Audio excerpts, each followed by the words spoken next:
Salut les amis, nous sommes mercredi, il est midi et comme après chaque week-end de Grand Prix, il est temps de parler sport auto sur la First Team Sport et au sommaire des pistonnés de cette semaine, un programme absolument incroyable, alléchant, au poil en tout cas, on vous a préparé notre meilleur menu. Le débrief justement de ce Grand Prix d'Autriche, sans doute le plus spectaculaire depuis le début de saison, la bataille Verstappen-Leclerc, le décryptage d'un dépassement qui a fait couler beaucoup d'encre. On débattra ensuite autour de cette question, la jeunesse bientôt au pouvoir, qui pour succéder à Hamilton et Vettel, les news et le MotoGP pour la première fois dans cette émission, avant de se quitter sur un quiz encore bien gras, bien épicé. Voilà le programme. Allons donc dire bonjour désormais à nos pistonnés. Mon premier a d'ailleurs roulé tout le week-end sur sa console avec la sortie de F1 2019, mais aussi sur la piste, oui, la piste du Mans. Bonjour mon cher Brice Germain. Bonjour Manu, bonjour Pierrot et bonjour à tous. J'espère que tout le monde va bien. Oui, j'ai beaucoup roulé et j'ai beaucoup souffert aussi. T'as fini combien? C'est 6 heures du Mans, on rappelle. On a fini 11e avec un problème moteur sur les qualifs et sur la première heure de course. Donc on a pris toujours la faute de la machine évidemment. Hein. Ah bah quand tu prends 2 secondes après le changement de moteur. Non, si c'est mental monsieur. Ouais, quand même. Il y a une petite vitesse de pointe, on l'a senti. Hein. Quand tu prends la spi et que tu dépasses pas, il y a un problème. Non, on a fait une belle course, mais bon, le résultat n'était pas là. Tant pis. D'accord. Une course, on le rappelle, remportée par Gaston Mazzacane notamment. Mon second est lui aussi en train de saigner F1 2019 à tel point que sa dépiélette considère désormais que la Formule 1 est un sport de chiffre molle. Oui, chiffre molle, vous avez bien entendu. Bonjour mon cher Pierrot Valette. Salut Manu, salut Brice, salut à tous, j'espère que vous allez bien. Moi j'ai passé un bon dimanche à regarder la Formule 1 et j'ai passé une bonne semaine dernière à jouer sur F1 2019 qui est un bon jeu, il faut le reconnaître. Quel métier. Petit tour de table, bon jeu, ça t'a plu aussi également? Ouais, alors moi j'ai eu beaucoup de mal au début à m'y faire. Je te cache pas que sur les 3 premières courses de GP2, je me suis dit, je sais conduire une bagnole ou pas. Et non, ça va. Franchement, c'est un jeu qui est très bien fait graphiquement, qui est très immersif comparé aux jeux qu'on a pu avoir précédemment. Franchement, beaucoup de chapeau pour Codemaster. Et des vidéos à retrouver hein, sur F1 2019 sur ta chaîne, Pierrot. Absolument. Je fais une carrière justement pour regarder un petit peu tout le... Parce que c'est là-dessus qu'ils ont beaucoup travaillé, sur le mode carrière, la F2, l'immersion. Il va y avoir des transferts de pilotes dans le jeu. C'est une première pour une licence de Formule 1 sur un jeu vidéo. Donc on va voir comment ça se passe. On va se retrouver avec des Lance Stroll chez Ferrari et ce genre de choses. Je pense que ça peut être vraiment très très sympa. Donc à suivre. On va suivre ça bien sûr sur ta chaîne des Piélo F1. Allez les amis, la Formule 1, certains les conduisent sur PlayStation, d'autres en achètent pour leur fils. Et nous, on débriefe le Grand Prix d'Autriche.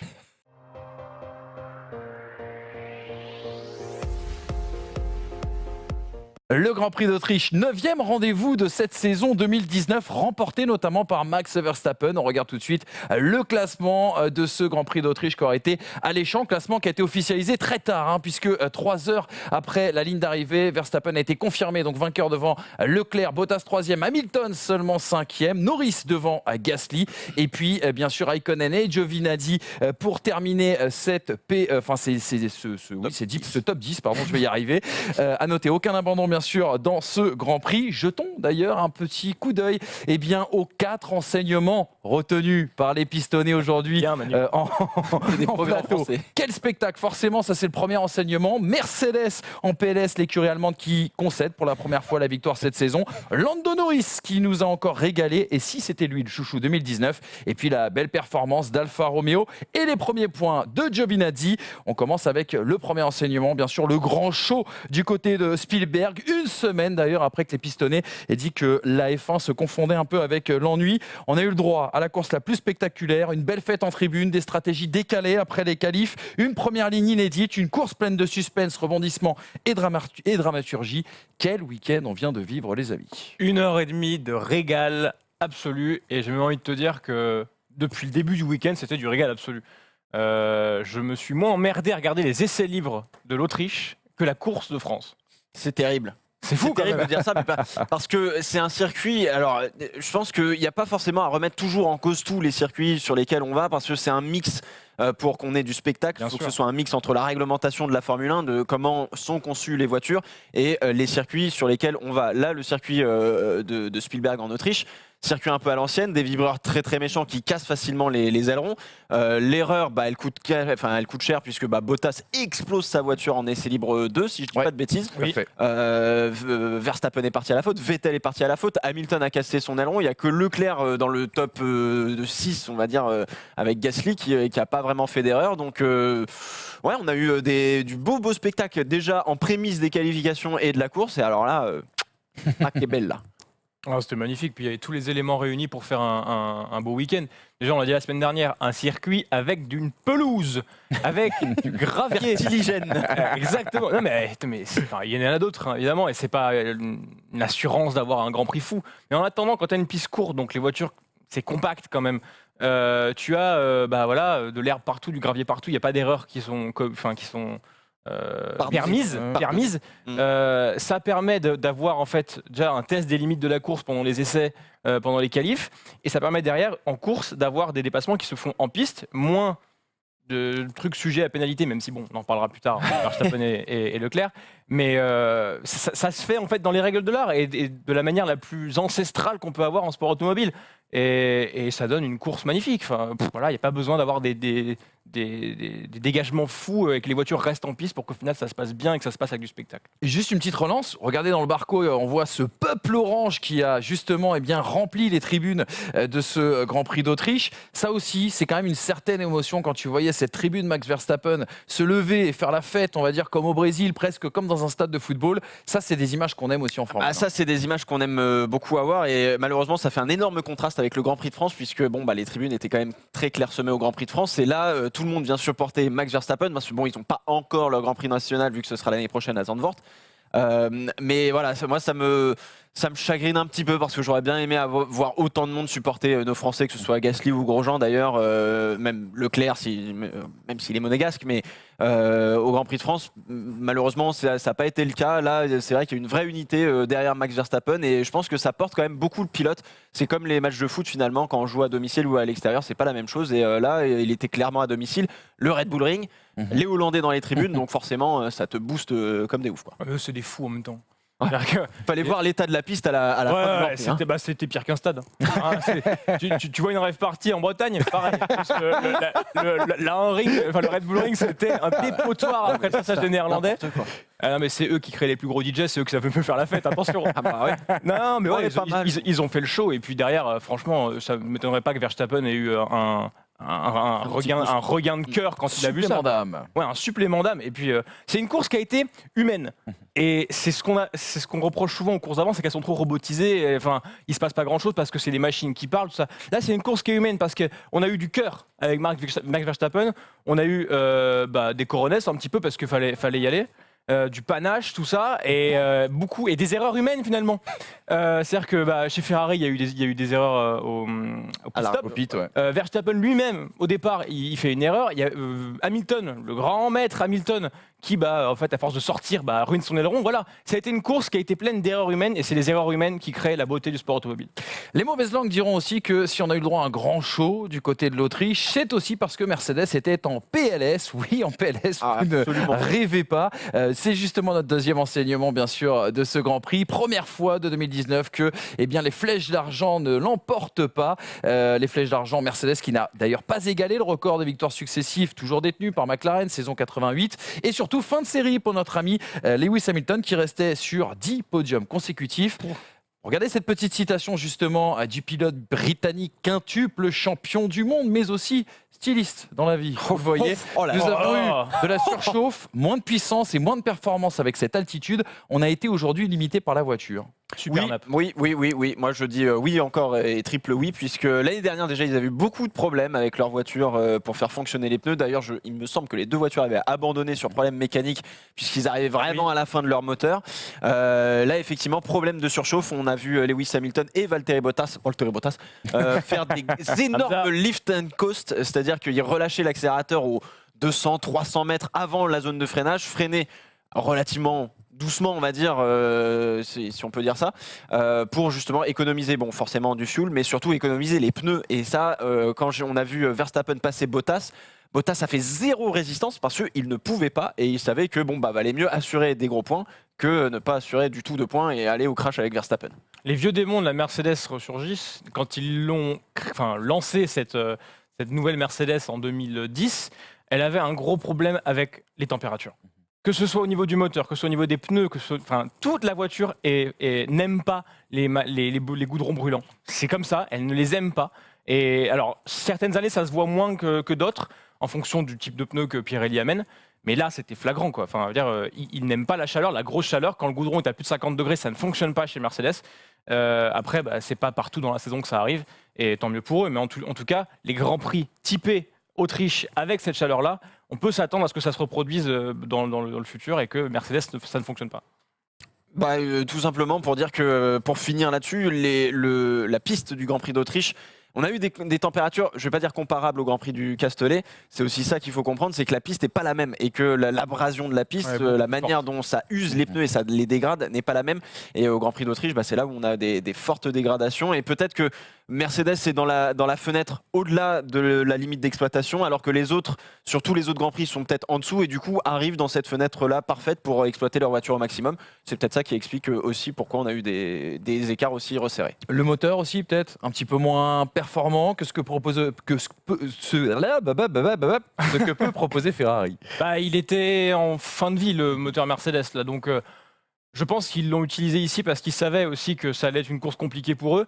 Et c'est là où Mercedes est très fort, c'est qu'ils savent bien gérer leur temps faible. Là, on parle de PLS pour Mercedes, ils prennent quand même 25 points. Hein. Oui. Ils font P3, c'est une P5. PLS relative. Hein. PLS, c'est un peu provocateur, c'est un brin provocateur. Oui, mais ce que je veux dire, c'est que je trouve pas ça provocateur parce que tout le monde parle aujourd'hui du déclin Mercedes sur cette course. Ouais. Tout le monde dit que Mercedes était à la rue. C'est un peu fort. À la rue, c'est 15 points et 10 points. C'est un podium et une 5e place. Une course normale chez Ferrari, en somme. Depuis le début de la saison. Ah, mais c'est vrai. Ouais. Hamilton, il fait un week-end, un des pires week-ends qu'on a vu d'Hamilton depuis 1 an, je pense. Parce que vraiment, il a nulle part. Hein. À part en EL1, il a nulle part. Et au final, il fait 5e alors qu'il a un problème d'aileron. Enfin, je veux dire, il prend les points quand même. Enfin, je trouve que c'est pragmatique. Une course très pragmatique. Et ça montre la gestion des temps faibles de Mercedes, quoi. Ils sont pas là, ils prennent 25 points. Tu parlais de Lewis Hamilton qui s'est fait un peu couper la chic au premier virage du premier tour de ce Grand Prix d'Autriche par un garçon qui ne finit plus de nous étonner. C'est bien sûr, non pas Chuck Norris, mais son fils, Lando Norris, bien évidemment. P6 en Q3 et en course. Il avait complètement dominé Sainz d'ailleurs lors des séances de qualification. Son 4e top 10, le 2e consécutif dans cette saison. C'est le meilleur rookie et en même temps, c'est vrai qu'il y a peu de concurrence pour ce titre-là cette saison pour Lando Norris. Et puis, on voulait insister sur le côté l'atout fun de ce 2019. Il rentre dans les cœurs des passionnés de Formule 1. Déjà dans la radio, il nous a encore régalé ce week-end. Et puis il y a le Grand Prix de France, cette fameuse phase là sur la grille, où il hoche la tête, etc. sous la musique. Je sais pas qui lui a mis la musique, mais en tout cas il était chaud. Hein. Ça marchait bien. Apparemment. On l'aime de plus en plus. Il rentre complètement dans le paysage de la Formule 1. C'est un vent de fraîcheur, ce garçon. C'est le vent de fraîcheur, c'est le successeur de Daniel Ricciardo. Et les deux sont toujours à faire des petites blagues par-ci par-là. On a vu Ricciardo sur les interviews, dans le carré des interviews après la course, souffler dans le coup de Vettel pour le rafraîchir. On a vu Lando Norris faire je ne sais pas quoi en dessous. On l'a pas très bien vu à Max Verstappen. J'ai pas envie de savoir, mais oui, Lando Norris, il a un capital sympathie. En plus, il est très bon et il a cette personnalité très chaleureuse où tu as envie de lui taper dans l'épaule et de lui dire mon gars, viens, on va prendre une bière, ça va être super sympa et tout. Et puis il va te dire non, je vais prendre un jus de fruits parce que moi j'ai une course de badois, un Perrier tranche. C'est un truc pour moi, ça, non? Pourquoi je te regarde? Non, il est épatant de maturité. Alors après, c'est la vérité de ce début de saison, mais il a 9 grands prix et en fait, il la surpilote pas cette McLaren. Il l'amène au plus haut de ce qu'elle peut lui donner. Il prend les points, il a l'air aussi performant qu'un Sainz qui a déjà plusieurs années d'expérience en Formule 1. Donc c'est épatant ce que fait Lando Norris. En plus, il s'est fait un kiff parce qu'il allait jouer avec les Mercedes, les Ferrari en début de course. Il s'est fait un petit combat avec Raikkonen aussi. Enfin bref, tu vois, quand tu débutes en Formule 1, c'est rare d'avoir cette occasion-là d'aller te friter avec des quadruples champions du monde, des quintuples champions du monde. Je parle pas de Raikkonen. Je parle de Vettel. Ça va, il a été champion du monde une fois. Et puis, merci de le reconnaître. Non, il s'amuse. Et puis, quand on parlait de la personnalité, je trouve que le plateau 2019 est tellement éclectique en termes de personnalité. On a Max, le mec vénère. On a Charles, le posé. On a Lando, le mec qui s'amuse. On a le fou furieux. on a Stroll, le mec qui s'amuse pas. On a un beau de tout, et paysage. on a de tout. Et quand ces mecs-là auront des bagnoles pour se battre, Ça va être rigolo. ça va être sympa. T'évoquais la bataille entre Lando Norris et Raikkonen. Week-end presque historique, les amis, pour Alfa Romeo. Regardez-le notamment en stats, c'est assez 66 édifiant. Première double arrivée dans les points depuis 68 ans. Alors, c'est un petit peu abusé parce Ouais. qu'on sait que cette écurie qui s'appelle maintenant Alpha est issue, bien sûr, de la grande histoire Sauber. Mais je crois que Sauber, c'était 2012 la dernière fois que les deux voitures avaient Non. fini dans les. Non. Il n'y a pas un Leclerc-Ericsson l'année dernière Non, il n'y a pas Ah un ouais Leclerc Ericsson l'année dernière. Ah, Il me c'est semble terrible, pas. Il me semble, à vérifier, À vous me vérifier. dites dans les commentaires, mais il me semble que c'est beaucoup plus vieux que ça.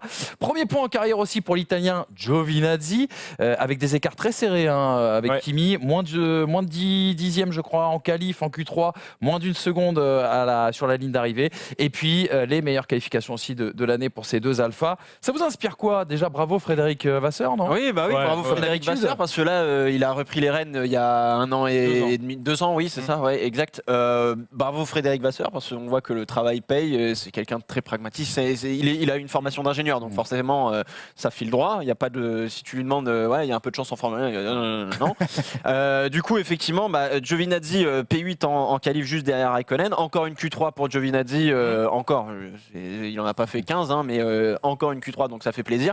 Mais surtout en course, ouais, les alphas qui ont bien marché. Encore une fois, peut-être qu'elles rentrent dans la température d'exploitation de la voiture justement pour ce Grand Prix-là. Mais je suis content parce que ça me donne un peu de baume au cœur en me disant bon, Giovinazzi, il arrive quand même à se sortir un peu les doigts et il arrive à faire quelque chose. On lui a coupé les cheveux à la fin. Je pense que c'était le deal. Ah, tu me le prends. Ah bah oui, je te le prends. Je suis obligé de te le prendre, mon garçon. Mais non, je suis très content pour Giovinazzi, pour Raikkonen et pour toute l'équipe Alfa Romeo parce que c'est l'équipe qui a été longtemps indépendante. La Sauber, voilà, c'est comme Williams, comme McLaren, c'est des équipes historiques de la Formule 1 et là ils sont en train de revivre un petit peu, notamment grâce à Alfa Romeo et ça c'est vraiment très cool. Moi j'ai le sentiment avec cette équipe qu'elle est ultra saine dans son line-up déjà, parce que tu as un mec d'expérience qui en fait va totalement laisser Giovinazzi en fait faire sa progression et va pas lui mettre de pression particulière. C'est Raikkonen. Hein. s'en bat les Je couilles. pense qu'il connaît même pas son prénom. Giovinazzi. Where is Jovi? C'est juste ça. Who's the guy? This is my teammate. Non. Il sait même pas. Tu vois. Donc on s'en fout. Vraiment, les deux pilotes semblent tirer 120% du potentiel de la voiture, parce que quand tu vois leur qualif à chaque fois et leur départ, ils vont toujours choper grappiller des places et tout, tu vois régulièrement. Bon, alors il part pas toujours 7-8e, mais quand Raikkonen est 7 ou 8e, il va aller chercher une 6-5e place au départ et derrière, le rythme de l'Alpha fait que petit à petit il les perd. Mais tu sens que en course, ils n'ont pas le rythme que peuvent avoir des McLaren, que peuvent avoir des Renault. Ou même la Red Bull de Gasly. C'est pas normal, mais bon. On va en parler. Tu sens quand même qu'à la fin de la course, il ramène 3 points. C'est le mieux qu'il pouvait ramener et il les ramène. Parce que au final, cette voiture, elle n'a pas le potentiel pur de la Renault, de la Toro Rosso ou de la Haas. Et de la McLaren surtout. Mais je dis ça parce que Toro Rosso, Haas et Renault, c'est 0 points ce week-end. Rien. Que dalle. Rentrer à la maison, pépère. Terminé. Et justement, on va faire un petit point sur les classements, si vous le voulez bien. Classement pilote déjà. Et oui, l'écart se réduit entre Hamilton et Bottas. Bon, c'est vite dit quand même. C'est vite dit. Plus 31 points quand même pour Lewis Hamilton qui garde sa marge de sécurité. Mais bon, rien n'est fait encore. On notera que Vettel cède sa 3e place à Verstappen et Raikkonen et Norris reviennent sur Sainz dans l'autre championnat. Et puis le classement aussi bien sûr des constructeurs. Ça fait longtemps qu'on n'a pas fait un point sur ce classement avec là cette fois-ci la poutre Mercedes, on va dire ainsi. 135 points d'écart. McLaren prend le large de son côté, bien sûr, dans la bataille pour la 4e place. On passe tout de suite au pronostic, les amis. Ah merde. Vous avez été catastrophique Ah bah oui. la semaine dernière. Manque d'audace, alors que je vous proposais un bonus de 10 points en misant sur la victoire de Verstappen. Brice nous a d'ailleurs déclaré ceci. Je vous propose qu'on garde les points. Je vous ai pas mis de points. Je vous en ai pas retiré. Par contre, avec cette citation, Verstappen, jamais de la vie. Vous êtes, les pistonnés qui nous regardent aujourd'hui, les commissaires de course de cette émission et c'est vous qui décidez d'infliger une pénalité ou non à notre ami Brice. Oh oui. Vous le mettez en commentaire. Il a déjà mis sa tête de cheval, c'est bien parti. Vous mettez en commentaire la sanction qui doit être donnée, bien sûr, à notre ami Brice. Très rapidement. Ayez pitié. Je ne parlerai pas de vos pronos la semaine dernière parce qu'ils étaient cata. On a quand même 2 viewers qui nous ont fait un sacré pari. On avait dit plus 10 points dans l'émission en cas de victoire de Verstappen. Alors eux, ils sont carrément allés mettre un petit ticket tranquillement au bureau de tabac. On a Famacito qui lui a mis un petit euro et qu'on a gagné 25. Et regarde ça, le lendemain, on a Formula New qui lui dit « Mais attends, j'ai vu ton tweet, moi aussi je vais y aller. » Et lui, il a carrément misé 5 euros. Les 10 points vous reviennent, chers amis. Vous êtes en tête du classement, bien sûr, des pistonnés. Bravo à vous. Vous n'avez pas le droit de discuter tous les deux. À moins que, parce qu'on lance tout de suite le pronostic, bien sûr, pour votre Grand Prix de Grande-Bretagne. Je vous annonce la règle. Pas de bonus cette semaine, mais un malus. Si vous misez Hamilton et qu'il ne remporte pas la course, c'est 3 points de sanction. 3 points alors Attendez. On écoute le prono d'Hamza. Grand Prix de Grande-Bretagne. Ouais, Silverstone, je pars sur Lewis Hamilton. Lewis Hamilton, vainqueur à Silverstone. Lewis Hamilton, donc pour notre ami Hamza, je rappelle la règle, 3 points de malus si jamais Hamilton ne gagne pas cette course. Pierrot. Enfin, moi je vais dire Sébastien Vettel, mais forcément vu que Hamza j'adore l'audace, moi j'aime l'audace. Vu que Hamza a dit Hamilton, forcément c'est Hamilton qui va gagner, donc bon bah tant pis. T'aurais pu dire Hamilton si tu voulais. Non, je dis Vettel parce que j'y crois. Mais j'aime l'audace, j'aime ton audace mon grand. Je suis en PLS total par rapport à mon prono de la semaine dernière, j'ose pas dire. Et la mer Noire, ça a failli marcher la mer Noire le week-end dernier. Non, je l'ai pas dit. Donc, non, ce sera Lewis Hamilton pour moi aussi, c'est Silverstone, donc. Ok. Non, mais il veut aller chercher les records là-bas, donc non. Ouais, Hamilton. Si vous saviez comment je souhaite cette victoire de Sébastien Vettel, les amis, pour que l'audace triomphe enfin dans cette émission. Niki vos pronos, vous nous envoyez bien sûr vos pronos sur Twitter, les pistonnés, Romain les prendra et on en parlera la semaine prochaine. Nous, on va tout de suite se concentrer sur le 69e tour de ce Grand Prix d'Autriche. Une manœuvre a créé la polémique, c'est l'heure bien sûr du décryptage.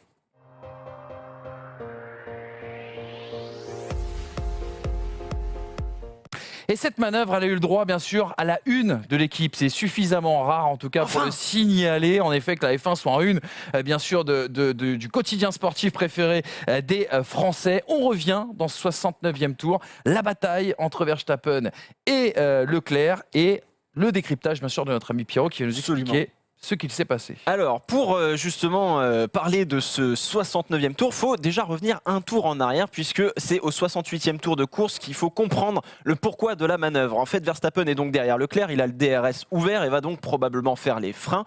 Charles Leclerc défend en fermant la porte et l'espace sur sa droite pour inciter Verstappen à passer à gauche et donc à l'extérieur. Lorsque le pilote est à l'intérieur du virage, c'est lui qui a l'avantage sur son concurrent et c'est ça qu'il faut aussi retenir. Mais Verstappen, il voit quand même un trou de souris pour se mettre tout de même à l'intérieur et s'imposer face à son concurrent. À la sortie du virage, eh bien, Verstappen est devant. Le dépassement est presque complet. Mais Leclerc, qui a pris une trajectoire extérieure, emmène un petit peu plus de vitesse justement. Et avec ce surplus de vitesse, cette traction, on va dire, il arrive justement à repasser. À ce moment précis, en fait, Verstappen vient d'apprendre une chose stratégique sur Charles Leclerc et sur la Ferrari, c'est que eh bien, le pilote arrive à mieux réaccélérer, en tout cas plus fort par rapport à tous les autres concurrents qu'il a pu avoir jusqu'à présent, qu'il a pu dépasser. Donc pour passer Leclerc, il va falloir prendre l'avantage une bonne fois pour toutes sur le virage pour éviter de se refaire dépasser par la suite. Il lui faudra donc, Charles Leclerc est tout à fait conscient de l'avantage qu'il a sur la Red Bull et on arrive donc au 69e tour. Verstappen, une fois de plus avec le DRS ouvert, surplus de vitesse, reste encore un peu sur la gauche de Leclerc pour l'inciter à fermer la porte à l'extérieur pour que lui plonge une fois de plus à l'intérieur, on va dire. De manière assez surprenante, Leclerc ferme pas la porte autant que ça par rapport au tour d'avant, mais peut-être qu'il a une idée derrière la tête justement. Verstappen plonge, Leclerc s'écarte le plus à l'extérieur, retarde le plus son point de braquage, donc le moment où il va tourner le volant. Les deux pilotes regardent le point de corde et là, il faut bien comprendre qu'ils sont tous en train de regarder à droite et donc Verstappen n'a plus dans son champ de vision Charles Leclerc. Donc ça, c'est aussi très important à savoir jusqu'à la fin du virage. Il sait qu'il est à l'extérieur au moment de freiner, mais une fois le virage entamé, Verstappen ne peut que supposer finalement la position de Charles Leclerc. Il doit bien savoir que soit il est à gauche, à l'extérieur, soit il a tenté justement de le croiser. Donc ça, évidemment, faut aussi le prendre en compte. Mais dans tous les cas, Verstappen se dit, il va falloir que j'essaie de faire en sorte que Charles Leclerc puisse mal gérer sa sortie de virage pour justement l'empêcher de bien réaccélérer comme le tour précédent. Verstappen réussit son coup puisqu'il se met en travers de la trajectoire de Leclerc qui doit débraquer pour éviter le contact. Verstappen débraque donc à son tour. Leclerc est toujours à sa hauteur. Il débraque relativement tôt, Max Verstappen, mine de rien, pour chercher un maximum de traction. Il faut avoir les roues droites pour réaccélérer le mieux possible justement pour emmener le plus de vitesse et justement essayer de fumer la Ferrari de Charles Leclerc. Et donc effectivement, il regarde à ce moment-là le boudin jaune et le vibreur, donc il voit pas forcément Charles Leclerc qui est pourtant à sa hauteur, et donc il débraque tranquillement pour emmener, puisqu'on conduit en regardant là où on va, hein, évidemment, contact avec Charles Leclerc qui est obligé de prendre donc l'échappatoire. Il perd une position et puis effectivement il perd la victoire sur cette manœuvre. C'est une manœuvre de champion du monde finalement qu'a fait Max Verstappen, tel que Schumacher, Hamilton ou même Sébastien Vettel ont pu le faire dans leur carrière. C'est extrêmement compliqué de juger s'il y a une faute ou non, si c'est fait exprès ou non, si c'est volontaire ou pas. En tout cas, c'est une manœuvre qui est extrêmement ambiguë et c'est ça qu'il faut retenir. Alors, la grande question qu'on a envie de vous poser, qu'on vous a déjà posée à vous sur Twitter, mais sur lesquelles on a envie d'interroger bien sûr nos pistonnés, fallait-il sanctionner cette manœuvre de Max Verstappen? On va prendre tout de suite ton avis, Brice. Le truc, c'est que tu as soit un problème qu'on a eu au Canada, c'est-à-dire la sanction tout le temps, soit tu sanctionnes pas et tu as un problème de cohérence vis-à-vis de ce que tu faisais auparavant et ce que tu as fait même jusqu'au Grand Prix de France. Mais ça a tellement gueulé après le Canada et la France que moi j'ai l'impression, si je suis la FIA, putain, je sanctionne Verstappen, c'est-à-dire que le podium qu'on a eu, c'est pas le bon. Leclerc, il y a les Hollandais dehors. Il y a les Hollandais. Ouais, il y a les Hollandais dehors. Leclerc chope sa première victoire sur tapis vert. C'est moche. C'est-à-dire que Leclerc sera pas aussi content sur le podium, ça fera pas une belle image. Verstappen va péter un plomb, ça machin. Ouais, c'est un peu normal de la laisser quand même, tu vois, si tu prends le côté humain des choses. Après, dans le côté la règle, comme a dit Pierrot, c'est ambigu. C'est-à-dire que oui, il n'a pas fait ce qu'on lui demandait, enfin ce que la règle lui demande, à savoir laisser la place. En même temps, est-ce qu'il l'a fait de manière volontaire? Ça, tu peux regarder les images 40 fois, tu peux l'interpréter de 40 façons différentes. Ce qui est sûr, en tout cas, c'est que Leclerc n'avait plus la place pour accélérer, avoir sa traction. Après, Verstappen, c'est un filou. Tu vois, il peut très bien positionner sa voiture de sorte à se dire, Charles n'a plus la place, et puis moi, je peux pas faire autrement. Tu vois, c'est-à-dire qu'il suffit qu'il tourne un peu trop tard, machin, mais qu'il est quand même, au moment du contact, le volant complètement débraqué. Je pouvais rien faire, machin. Donc, c'est très ambigu. Et à l'inverse, Leclerc est tout aussi malin parce qu'il se dit en passant par l'extérieur, si l'autre fait une petite manœuvre, je prends l'échappatoire et je vais aller tenter de jouer le fait qu'il soit pénalisé aussi. Pour moi, il aurait été malin si c'était mis à l'intérieur. Mais parce qu'il l'a fait pendant les 4 tours d'avant et puis 4 tours d'avant, ça a tenu. Hein. Ouais. Donc là, je trouve, moi quand je l'ai vu à l'extérieur, je fais pourquoi Charles? Pourquoi? Non, il va te passer. Et résultat, Verstappen il s'est fait avoir une fois la traction, pas deux. Donc non, mais pour la beauté du sport, c'est bien qu'il n'ait pas été pénalisé. Ça fait un beau podium, ça fait une belle rivalité. On a vu regarder Leclerc, j'ai envie de te dire que s'il pouvait bouffer Verstappen, il le ferait. Donc non, c'est bien. Moi, je rejoins Brice. Faut savoir, je suis allé regarder justement le règlement parce que moi, je m'attends à ce qu'il y ait une foultitude de lignes à lire pour savoir ce que les pilotes ont droit ou pas le droit de faire. Ça tient sur 2 pages en français. Et le gros problème, c'est que la réglementation est ultra ambiguë et subjective et sujette à toutes les interprétations possibles et imaginables. En fait, pousser quelqu'un en dehors de la piste non volontairement, c'est pas sanctionnable. Mais c'est volontairement en fait que là on peut sanctionner. Et le problème c'est que comment on sait si Verstappen l'a fait volontairement ou pas? Ça on pourra jamais le savoir. Alors bien sûr, il a débraqué, machin. Est-ce qu'il l'a vraiment poussé? Est-ce qu'il l'a vu? Est-ce qu'il l'a pas vu? Il y a plein de variables qui rentrent en compte où on peut potentiellement pas savoir si Verstappen l'a fait volontairement ou pas. Et là, c'est à chacun de juger. Lui dit qu'il y a une petite bosse là, à cet endroit là. Oui, après, on peut caméra embarquée, il dit qu'il y a une petite bosse et qu'il n'a pas donné ce coup de volant. Est-ce que l'explication, c'est pas un peu comme dans d'autres sports, c'est-à-dire qu'il y a des humains qui ne sont pas les mêmes de course en course, il y a une interprétation humaine et ce n'est pas toujours la même. Est-ce qu'il faudrait un peu plus uniformiser? Moi je pense qu'avant tout, il faut respecter, il faut garder à l'esprit que en fait, malheureusement, on a mis des règles parce que les pilotes ne se respectaient plus en tant que tels. Et là, effectivement, s'il y avait eu un bac à gravier, et c'est ce que quelques anciens pilotes ont dit, s'il y a un bac à gravier, Charles Leclerc, jamais il insiste à l'extérieur et il lâche. Donc bon, là, il n'y a pas de bac à gravier. Verstappen insiste aussi. Hein. Est-ce que Verstappen insiste aussi? Peut-être, j'en sais rien. En vrai, c'est Verstappen qui est à l'intérieur, c'est lui qui a le virage, donc c'est lui qui dicte comment il faut prendre le virage. Rosberg avait fait exactement la même chose, il s'est été pris 10 secondes de pénalité parce que il y a eu un crash entre lui et Hamilton sur le même virage en 2016. Donc moi je pense honnêtement, je suis partisan de ne pas mettre trop de règles, de ne pas mettre trop de pénalités. Là il n'y a pas spécialement du danger en particulier. C'est juste que maintenant, il faut que ça se règle entre adultes. Certes, ils ont 21 ans, mais vous faites de la Formule 1, il faut se régler ça entre adultes. On a vu les regards de Leclerc et de Verstappen. Je pense que ça va pas se finir ici. Et de toute façon, il y avait un contentieux depuis le karting. Donc, Et on va en parler de ce contentieux. Juste ce petit sondage, regardez, ça c'est votre avis à vous. 2 sondages publiés juste après la course. Le premier, c'était avant le fait que le résultat soit entériné par les commissaires de course. Si vous étiez commissaire, auriez-vous sanctionné Verstappen dans sa manœuvre de déplacement sur Leclerc? Oui, à 53%. Voilà, ça c'est l'avis bien sûr de la communauté. Et puis, un petit peu, on vous demandait votre sentiment après la décision des commissaires et après la confirmation de cette victoire. 46% un manque de cohérence, 29% l'esprit l'a emporté. Il y a quand même 14% des gens qui nous suivent qui pensent qu'il y a un complot anti-Ferrari et 11% qui disent qu'il faut changer la règle ou en tout cas la préciser. Si j'entends ce que tu viens de nous dire, mon cher Pierrot. Rien à rajouter, il y aurait tellement à dire. Là, on peut faire un débat sur ce duel et c'est pas fini. On va en parler bien sûr tout de suite avec le débat.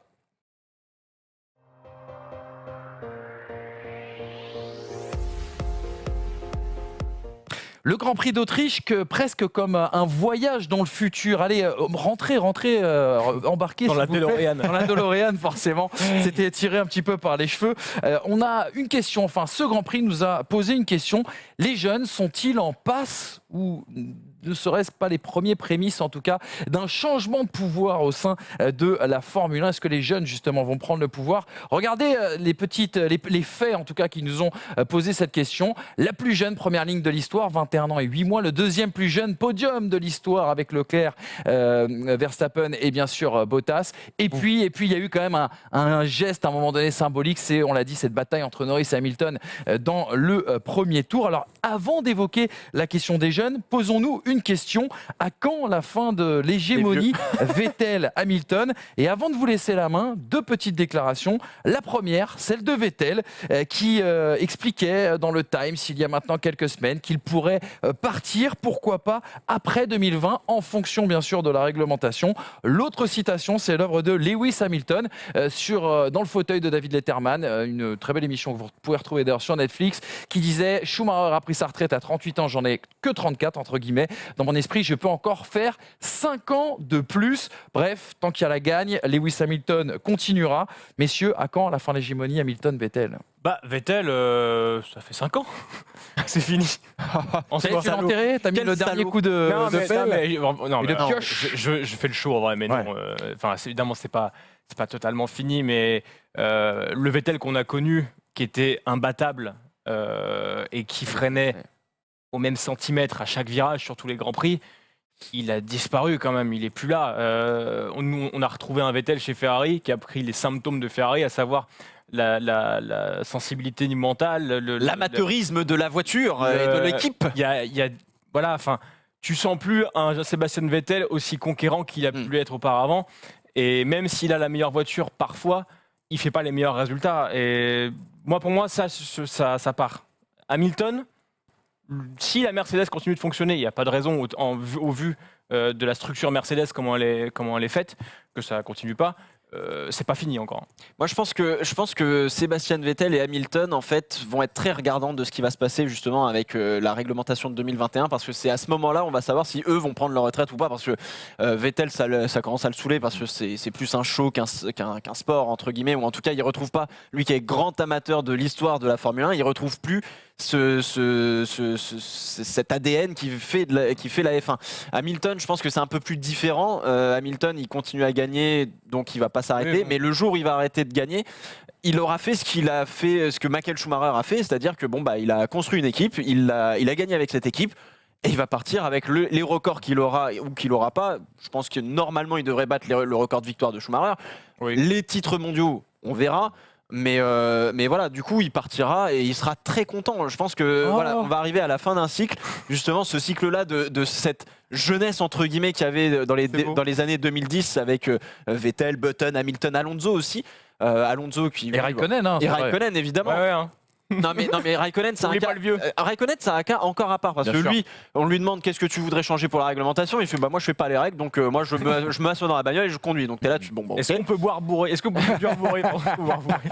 Est-ce qu'on peut conduire bourré ? Ce serait bien. J'aurais 50 plus. Non mais voilà. Donc du coup, moi je pense qu'effectivement, ça va être le tournant déterminant pour savoir quand est-ce que Hamilton et Vettel vont arrêter. Ça va être en fonction de la réglementation. Ça va être en fonction de Hamilton si ça va lui plaire ou pas. Je pense on a le sentiment aussi que s'ils arrêtent de gagner, ces garçons-là, ils seraient capables de prendre la porte et partir. Oui. Ce qu'a fait un Alonso, ce qui est un Ce peu qu'a en fait train de se un passer Rosberg, du côté de Vettel aussi. Exactement, c'est vrai. En fait, il faut se dire un truc, c'est que l'hégémonie Hamilton-Vettel ne s'arrêtera pas avec une défaillance de voiture ou enfin ils vont pas retomber dans le classement comme un Raikkonen a pu faire ou comme un Alonso a pu faire. Ces mecs-là ont tellement tout gagné que la F1 ils la quitteront quand ça ne leur plaira plus. Ouais. C'est pas l'inverse, trouver un baquet, tout ça. C'est ça. Donc dès lors que ils sentiront plus ce truc, cette flamme, qu'il n'y aura plus la possibilité de gagner, ils partiront. Donc pour moi, la fin de leur hégémonie, c'est leur départ.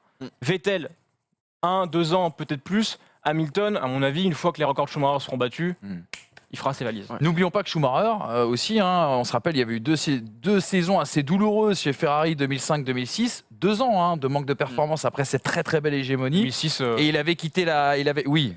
Enfin, oui. s'il n'y a pas Japon et s'il n'y a pas le moteur cassé, normalement, Ah, voilà. ouais, Oh là là. si, Il va refaire dans le l'histoire. monde. Voilà, non, mais Ah, va refaire c'est la plus belle l'histoire, saison en Schumacher en 2006. Vous êtes un négationniste, monsieur. Absolument. En Formule 1, on appelle ça un négationniste. Les termes utilisés.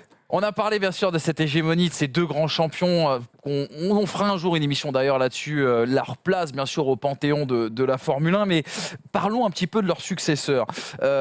J'aimerais que vous me disiez un peu pour vous deux, quel est le pilote aujourd'hui que vous voyez en tout cas succéder soit à Hamilton, soit à Sébastien Vettel, le pilote de demain, le champion du monde de demain. Aujourd'hui, Ce sera Verstappen. Là, pour le coup, ce sera Verstappen. Quoi qu'il arrive, on va dire, entre guillemets, ce sera le pilote qu'on va attendre le plus, puisque c'est lui, c'est le plus jeune parmi les jeunes, on va dire. C'est celui qui a gagné d'abord, qui a fait des victoires. Il a fait une pole déjà Verstappen Non, regarde, zéro, justement, pas fait de zéro pole. pole. Ouais, Moi, je vais c'est ça. rebondir là-dessus. J'ai pas regardé. Mais effectivement, pour moi, Verstappen, effectivement, ce sera le prochain champion du monde de Formule 1, avant Charles Leclerc probablement, ou en tout cas, il va y avoir une vraie bataille avec lui. Et je pense que George Russell et Lando Norris sont peut-être une petite génération en dessous, même si ils sont relativement dans les mêmes âges, évidemment, mais on les couvre encore un petit peu pendant quelques saisons avant que Verstappen et Leclerc fassent le show. Donc oui, je pense que le prochain vrai champion du monde sera Verstappen. l'expérimenté de 21 ans du coup. Et toi? En fait, je veux revenir sur Verstappen une seconde. Oui. On a vu ce chiffre de 0 pole position. Pour moi, c'est ultra symbolique du talent de Max Verstappen. Alors, comment on peut être symbolique Et du de sa talent voiture sans pole aussi, position quelque part. De sa voiture aussi, Maurice, non? Pour moi, 0 pole, 6 victoires, ça veut dire une chose. Tu n'as pas la perf pure, mais tu l'optimises à fond. C'est-à-dire qu'il n'a pas la voiture pour aller taper le meilleur temps à perf pure, à pneu neuf. C'est l'inverse de Sébastien Vettel. quelque Exactement. part. Et là, tu vois, quand tu vois ça, le mec, il a jamais eu la meilleure voiture. Et il va te chercher 6 victoires. Et depuis qu'il est chez Red Bull, il a toujours au moins une victoire par saison. Et c'est fou. Moi, ça me fait peur. Le jour où tu lui mets une voiture capable de gagner vraiment, aujourd'hui, mets-le à côté d'Hamilton. Franchement, Ah, ça peut Là, il y a faire un mal. ça serait Là, il y a un très, très énorme match. mal. et évidemment, je vais garder ma mère noire quand même, Charles Leclerc, parce que je trouve quand même épatant ce qu'il fait à son âge. Alors, il a le même âge que Verstappen, ils ont 15 jours d'écart, je crois, les deux. Ça va rajouter un truc Complètement. encore plus au mythe. Mais ils sont en train, les deux, de construire une rivalité à coup de Grand Prix d'Autriche 2019. À coup de performance, un petit peu de désillusion comme Verstappen en a pu en avoir l'année dernière. Là, Leclerc, 2 fois, il est devant. Il a mené quand même 124 tours en F1 cette année. Ouais, complètement. C'est Ouais, incroyable. Énorme.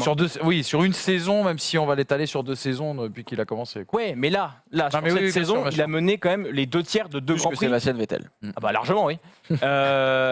Ils sont en train de construire une rivalité. Ce qui se passe hors course est en train de chauffer un peu tout ça. Et si on a ça pour les 10 années à venir, je signe tout de suite. Regardez cette déclaration justement de Max Verstappen concernant, c'était juste après la course bien Charles sûr. ira loin. Et il parlait bien sûr de Charles Leclerc. Charles ira loin. Je pense que nous avons encore 10 ou 15 ans à courir l'un contre l'autre. Même plus. Est-ce que le message là de Max Verstappen, c'est pas de dire l'avenir c'est nous et mon ennemi numéro 1 c'est toi mon ami Charles.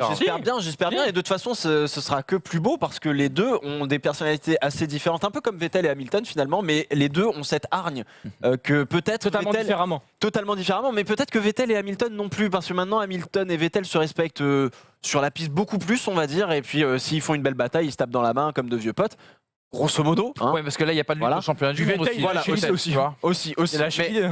Non mais voilà, mais alors que là, tu vois, là c'est vraiment pour une victoire et on n'est pas encore sur une lutte pour le championnat du monde. Le jour où on sera sur une lutte du championnat du monde entre Ça sera Verstappen fou. et Leclerc, ce sera absolument fou. Et justement, Heureusement qu'on n'a pas sanctionné le move de Verstappen parce que ça va laisser la place à Leclerc pour répondre sur la piste et non pas pour répondre dans la salle des commissaires sportifs. Et au niveau de la personnalité, d'un côté, tu as un chien enragé qui est Max Verstappen, et de l'autre, tu as Quelqu'un plus humble. non, pas forcément un, parce que. Enfin, si, oui, mais disons qu'il est moins démonstratif. Mais tu as ce côté gentleman driver et de l'autre, le chien fou. Et en fait, les deux convergent vers un même but et ils vont réagir de ont la manière même arme. différente C'est ça. à quelque chose de commun. Et c'est ça qui va nous enchanter les prochaines années. Et tu sens que les deux sont des pilotes de demain, c'est que Hamilton, il a déjà, dans sa manière d'appréhender ces combats-là entre Leclerc et Verstappen, un sentiment presque de regret de ne pas les avoir eus plus tôt en Formule 1. Quand il dit à Charles « Ah, j'ai hâte de me battre contre toi et tout machin », tu sens que ça fait 6-7 ans, mais à part la période Rosberg, que il n'y a pas eu de talents comme ça qui ont éclos en Formule 1. Parce que quand tu regardes, à part Ricciardo, depuis l'arrivée d'Hamilton en F1, à part Ricciardo, qu'est-ce qu'il y a eu de rookies et de mecs qui a explosé?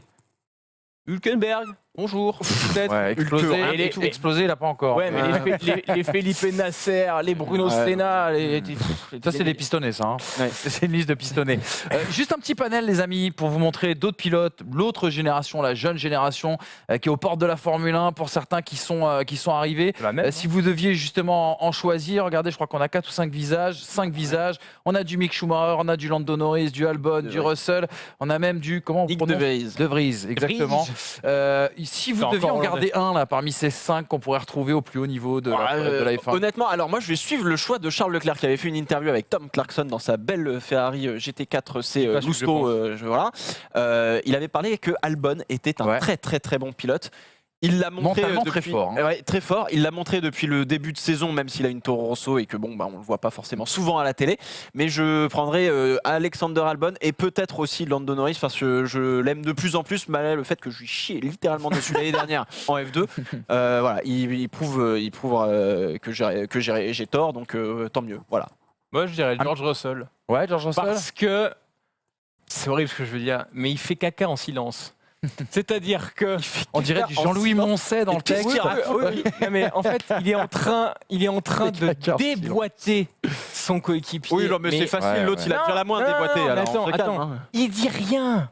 Il est en train... Je crois que son but, c'est de mettre la plus grosse branlée possible à Kubica. Il a même dépassé Kvyat, pendant le Bien sûr. Grand Prix d'Autriche. tu Ah, il vois. a fait une course de ouf. Hein. Et Il c'est sait pas la qu'il a rien à faire avec sa caisse. Il peut rien faire, à part déboîter Feu Robert. Feu le pilote Robert. Robert, il est toujours là, mais feu le vrai pilote Robert. Qu'est-ce qu'il fait? Il se dit, allez, ce week-end, je vais lui mettre 40 secondes au Polac. Tu vas voir, je vais faire ça. À Silverstone, je prends un tour. Et tu l'entends rien. Il fait pas de ouais, la voiture est pourrie. Non, il fait son bout de chemin parce que je pense que derrière, il sait qu'il y a peut-être un baquet Mercedes à l'avenir qui l'attend.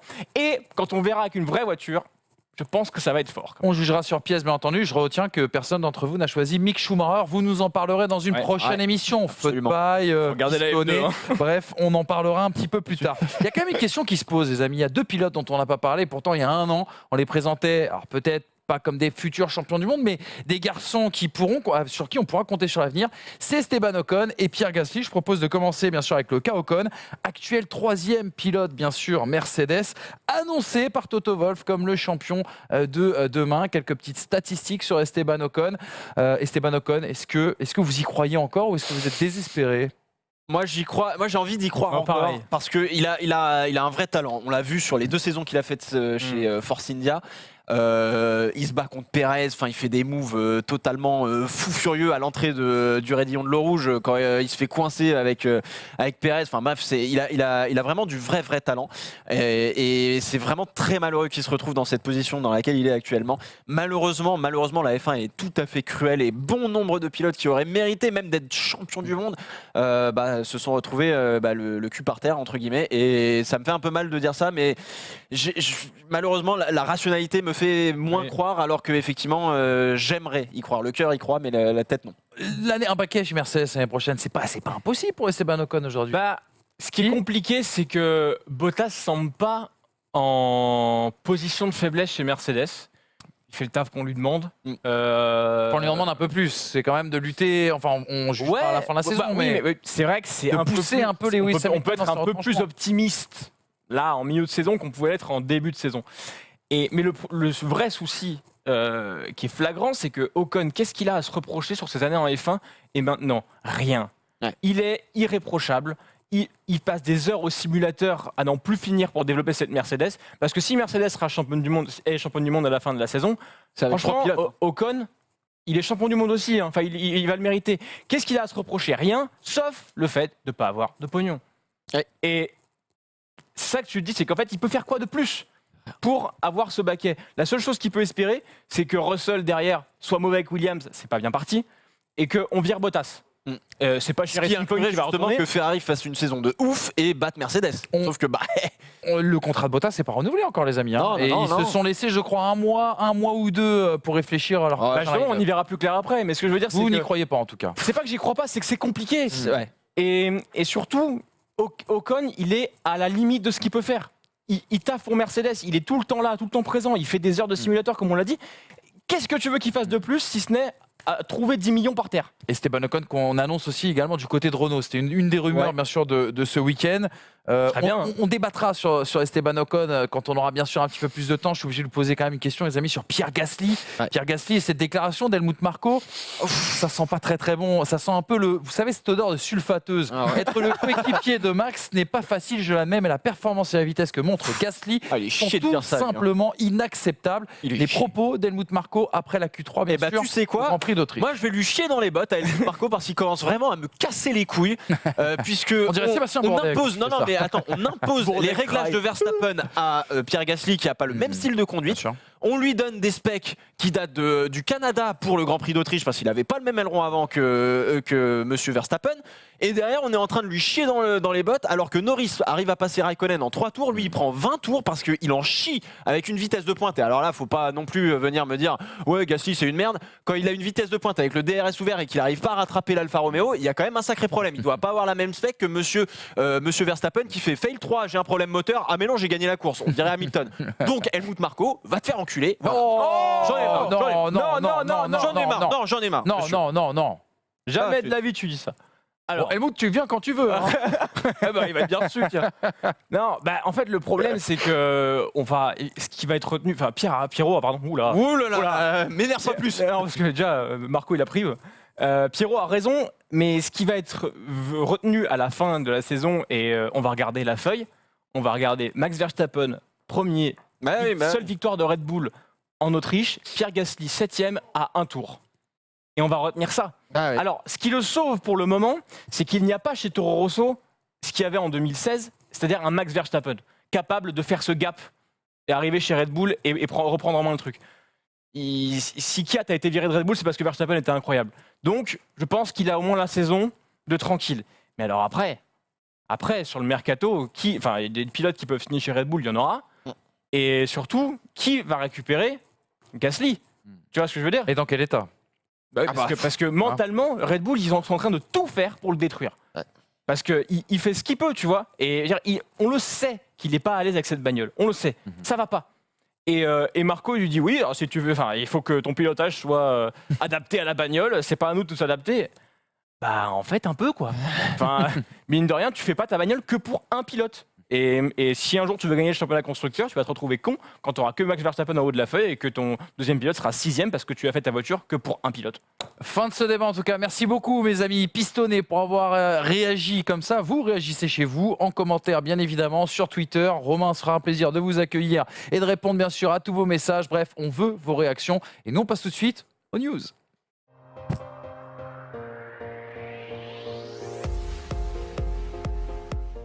Les news, une news aujourd'hui, parce que le temps presse, on est à la bourre, comme à chaque fois que je fais quelque chose de toute façon dans cette vie. Fabio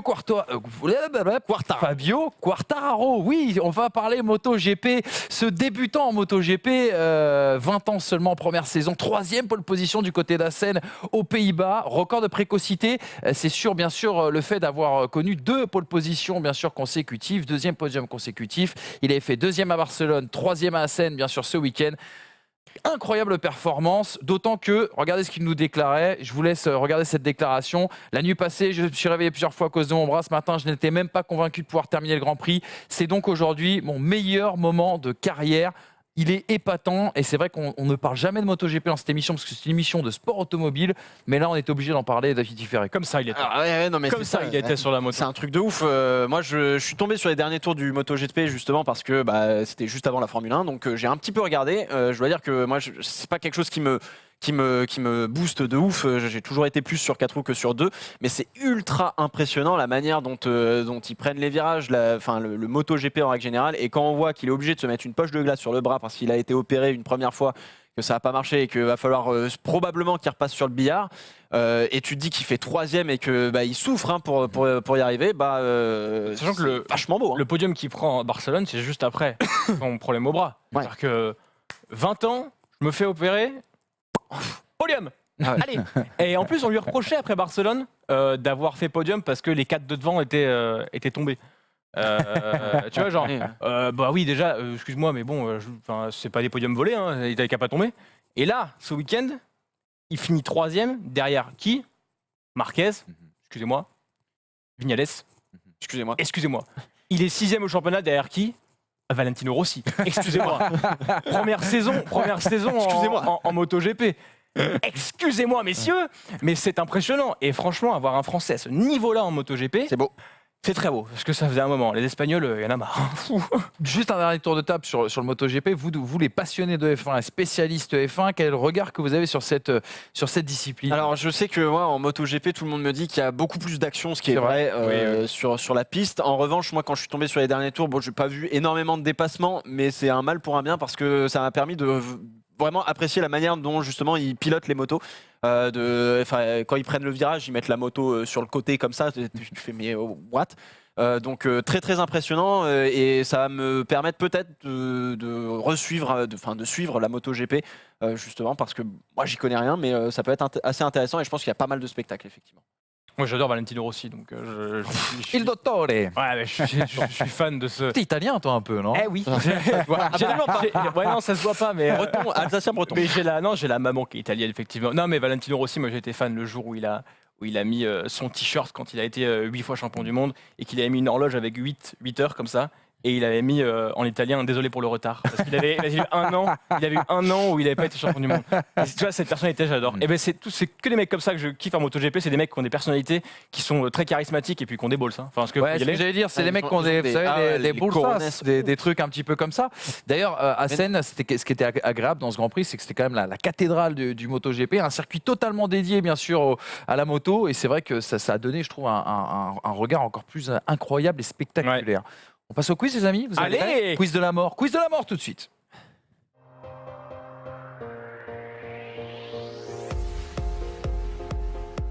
Celui qui perd le quiz aujourd'hui devra courir avec la tête de cheval sur les Champs-Élysées. On filmera tout, on remettra ça sur les réseaux sociaux. Des questions d'actualité. Je ne vous ai pas piégé et on terminera sur un qui suis-je avec le super banco comme vous connaissez. Question d'actualité. Tiens, la première. On va l'afficher actuellement à l'écran parce que je ne m'en rappelle plus trop.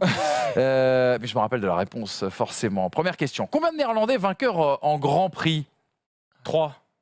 3 à ma gauche. 2. D'accord. Les 3, c'est qui? Ah, putain, c'est chiant. Les 2, Verstappen et... Non, moi j'en ai 2 en tête, mais je ne saurais pas dire les noms. Non, mais en fait, vous embêtez pas, il y en avait qu'un seul. C'était Max Verstappen. Allez, ça commence. Merde. J'ai tenté, je me suis dit bon. Question suivante. Parmi les pilotes, alors écoutez bien parce qu'elle est compliquée. Parmi les pilotes à n'avoir jamais gagné, où se situe Charles Leclerc dans le classement des tours passés en tête de l'histoire de la F1? 2e. Brice me dit 2e. Ouais, il doit être 2e, ouais. D'accord, allez. Il est derrière un Anglais. Un point chacun. Il est derrière Chris Hamann. Voilà. L'un des plus malchanceux de l'histoire de la Formule 1. Ce serait une belle histoire à vous raconter. 3e question, s'il vous plaît. Avant Giovinazzi, qui était le dernier Italien à avoir inscrit des points en course, je donne un bonus si vous me donnez l'année. Antonio Liuzzi, 2011. 2011. Non, 2007 ou 2006. 2010 alors. C'était 2010. Voilà. Vous prenez un point chacun, puisque vous m'avez donné, bien sûr, Vittorio Liuzzi. Prochaine déclaration, question. Aucun abandon lors de ce Grand Prix d'Autriche. Alors écoute bien, parce qu'elle est subtile aussi. Mais combien de fois est-ce arrivé dans l'histoire de la Formule 1? D'ailleurs, on va pas te laisser répondre en premier. Et vous me donnez un bonus. Attends. Non, vous me donnez un bonus. Je vous donne un bonus. Si vous me dites donc le nombre de fois où il n'y a eu aucun abandon depuis le début de l'histoire de la Formule 1, et le nombre depuis le début de l'ère hybride, parce que ça c'est très intéressant. J'ai les deux stats. Vas-y. Ah bah vas-y, c'est bon, il a le point. 9 depuis le début de l'histoire de la Formule 1 Ouais. et 5 depuis 2014. Bravo, félicitations. Allez, je te le double, 4-2 désormais Ah oui. pour notre ami Brice. là, Elle est importante cette stat, elle dit en tout cas beaucoup de choses oui. par rapport à l'émission de la semaine dernière. Question suivante, je crois que c'est la dernière presque. La dernière victoire d'un moteur Honda en F1. 2006, Hongrie. Et cette équipe Button. Ok, super. T'es plié. Monsieur Putain, Briscoe, mais j'ai pas le temps de répondre. Monsieur Briscoe, qui pour le moment mène 5-2. C'est Putain, une le Super première Banco, j'ai intérêt à dans me rattraper, l'histoire. là. Est-ce qu'on a une autre question, les amis? Ok, super. Allez, j'ai peut-être une pour vous rattraper. Qui a déclaré « J'ai honte que la F1 ne soit pas revenue aux pneus 2018 ». Ça va être un Ferrari, ça. Qui c'est qui a dit ça? C'est pas un mec de chez Mercedes. Il a un nom et un prénom, cette personne-là. Attends, de quoi? J'ai honte que la F1 ne soit pas revenue aux pneus 2018. C'est un pilote ou pas? Mattia Binotto. Oh là là, 6-2. 6-2, mais attention, ce qui fait le sel, le piment, le charme de cette émission, La branlée. c'est que Faut tout j'enlève se joue ça, là. sur la dernière question. C'est l'heure du méga banco. Non, ça peut pas. Avec un qui suis-je, les amis? Concentrez-vous. Concentrez-vous. Ah oui, non, j'ai oublié celle-là, pardon. Ah, Ça, c'était le podium le plus jeune de l'histoire. Monza 2007. Vettel, Alonso, Alors Kubica. attendez, je veux les Non. alors, attendez, dites pas dans le désordre, je veux les 3 pilotes et je veux l'année et le circuit. C'est Ouais. très facile, c'est marqué derrière. Non, Vettel. non. Mais allez-y. Vettel, Alonso, Vettel. Kubica. Non, Italie, Attends. Vettel, Alonso, Kubica. Vettel, Alonso, Kubica 2008. C'est Italie. faux. Ok. Vettel. Vas-y. Hamilton. De l'arrosage, j'allais dire. Non. mais non, c'était Kovalainen. Non, et c'était Kubica. Kovalainen, allez, pas de Putain, points. j'étais pas de loin. points, on s'est fait spoiler, pas de points. Putain. Le qui suis-je? Le Super Banco, c'est l'heure, les amis. Qui Non, suis-je? pas gagné avec ça. Concentrez-vous, il nous reste peu de temps. Oh là là. Je suis forcément un pilote de Formule 1. Bien vu. Né le 27 août 1959, je vais fêter mes 60 ans cette année. J'ai 210 Grands Prix en carrière, 12 pôles, 10 victoires, 48 podiums. J'ai fait une très belle carrière pendant ce que certains considèrent l'âge d'or de la F1. Mon papa a été très fortuné, ce qui m'a permis de vivre mon rêve, devenir coureur automobile. Et belle anecdote de notre ami Jean-Louis Moncet. D'ailleurs, Jean-Louis, tu es toujours invité dans cette émission. Viens, Oui. notre ami. Jean-Louis Moncet nous racontait à propos de ce pilote. C'est un casse-cou, un fou de vitesse. Avant même le début de sa carrière, il a failli perdre la vie sur la route. Heureusement, ce jour-là, le meilleur chirurgien du pays circulait sur la voie inverse et lui a sauvé la vie. Nelson Piquet. Pas Nelson Piquet. Ah, tu peux répéter le palmarès? Attends, Ok. je te le répète après. victoires. J'avais prévu à la base de faire un court passage en F1 et pourtant, je reste l'un des seigneurs des années 80, bien que je n'ai jamais été champion du monde. Ragazzoni. Après ma carrière, j'ai notamment dirigé 2 entités en F1, un motoriste, puis une écurie. J'ai la réputation d'avoir été dur en piste. Et pourtant, mes coéquipiers sont souvent devenus, ou ont souvent été, mes meilleurs amis. Intime d'Ayrton Senna, j'ai moi-même tapé à plus de 300 dans ton Gerhard bourré. Berger. Il est là. Et il remporte ce quiz. Non, il gagne pas le Et quiz. il remporte ce quiz. Je refuse. Et regardez ce que j'ai reçu. Hamza nous a envoyé Ah depuis oui. le Coconut Beach. Il nous a envoyé cette ceinture. Ah Elle est oui, pour oui, toi, oui, oui, oui. mon Pierrot. Non. Gerhard Ah Berger. oui. Gerhard Berger. L'autre anecdote que j'allais vous raconter, c'est une fois en rentrant de Maranello, bien sûr, avec Jean Alési, ils avaient réussi à retourner une Ferrari, la mettre Oui. sur le toit. Exact. Et ça avait créé les foudres. Et c'était bien sûr, celle du de Jean côté- Todt, d'ailleurs. Et c'était celle de Jean Todt. Voilà, les foudres de Jean Todt. Merci les pistonnés.